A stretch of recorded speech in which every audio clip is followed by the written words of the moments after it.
ఇక్కడ ఎవరైనా చేయి అడిగితే రూపాయి కూడా ఇవ్వరు, కానీ చంపేస్తా ఉంటే ఎంతైనా ఇస్తారు. ఎంత అడగమంటారు? 2 అడుగు. 2 కోట్లు అడగండి, ఎవడైనా కళ్ళు మూసుకొని నన్ను కొనేసుకుంటాడు. ఈ 5 కోట్లు తీసుకుని వాడిని నాకు ఇచ్చే సలీం భాయ్. కనీసం 10 అన్నా లేకపోతే కుదరదు. వాడు తీసుకెళ్లి 10 కోట్లకు మున్ని కమ్మేశాడు. మున్ని కొనుక్కుందా? Deal okay. ఉఠాలే ఉస్కో. ఒకసారి గేమ్ స్టార్ట్ చేస్తే గెలిచే వరకు వదిలేదు.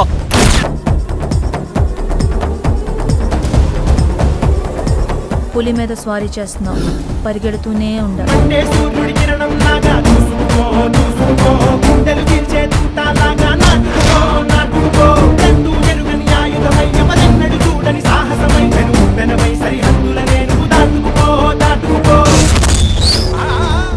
ఊరు నుంచి ఎంతో తీసుకున్నావు, ఎంతో కొంత తిరిగిస్తే తప్పేంటి లాల్జీ?